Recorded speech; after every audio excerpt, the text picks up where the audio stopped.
एक व्यक्ति जो मृत्यु के करीब था, मृत्यु के पहले अपने बेटे को चांदी के सिक्कों से भरा थैला देता है और बताता है कि जब भी इस थैले से चांदी के सिक्के खत्म हो जाएं तो मैं तुम्हें एक प्रार्थना बताता हूँ, उसे दोहराने से चांदी के सिक्के फिर से भरने लग जाएंगे।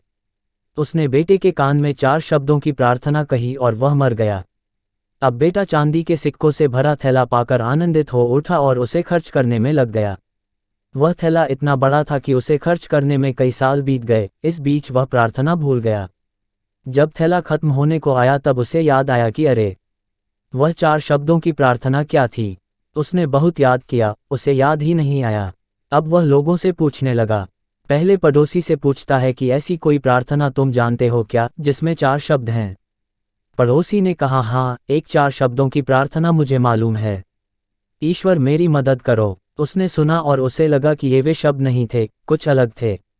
कुछ सुना होता है तो हमें जाना पहचाना सा लगता है।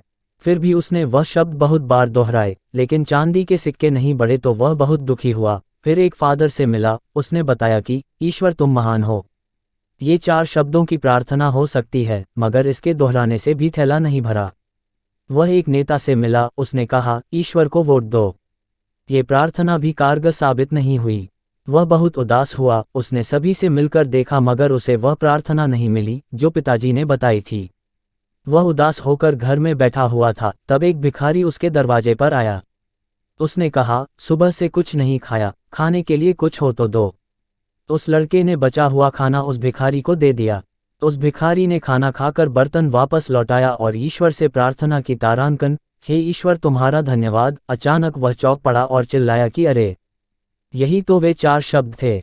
उसने वे शब्द दोहराने शुरू किए, हे ईश्वर तुम्हारा धन्यवाद, और उसके सिक्के बढ़ते गए। इस तरह उसका पूरा थैला भर गया। इससे समझे कि जब उसने किसी की मदद की तब उसे वह मंत्र फिर से मिल गया। हे ईश्वर तुम्हारा धन्यवाद। तारांकन, यही उच्च प्रार्थना है, क्योंकि जिस चीज़ के प्रति हम धन्यवाद देते हैं वह चीज़ बढ़ती है। अगर पैसे के लिए धन्यवाद देते हैं तो पैसा बढ़ता है, प्रेम के लिए धन्यवाद देते हैं तो प्रेम बढ़ता है। ईश्वर के प्रति धन्यवाद के भाव निकलते हैं कि ऐसा ज्ञान सुनने तथा पढ़ने का मौका हमें प्राप्त हुआ है। बिना किसी प्रयास से यह ज्ञान हमारे जीवन में उतर रहा है, वरना ऐसे अनेक लोग हैं जो झूठी मान्यताओं में जीते हैं और उन्हीं मान्यताओं में मरते हैं। मरते वक्त भी उन्हें सत्य का पता नहीं चलता, उसी अंधेरे में जीते हैं, मरते हैं। ऊपर दी गई कहानी से समझें कि हे ईश्वर तुम्हारा धन्यवाद। तारांकन, ये 4 शब्द नहीं, प्रार्थना की शक्ति हैं। अगर यह 4 शब्द दोहराना किसी के लिए कठिन है तो इसे 3 शब्दों में कह सकते हैं, ईश्वर तुम्हारा धन्यवाद। तारांकन, ये 3 शब्द भी ज़्यादा लग रहे हों तो सिर्फ एक ही शब्द कह सकते हैं, धन्यवाद। आपको हमारी कहानी अच्छी लगी हो तो प्लीज़ इसे लाइक करें और हमारे चैनल को सब्सक्राइब करें। धन्यवाद।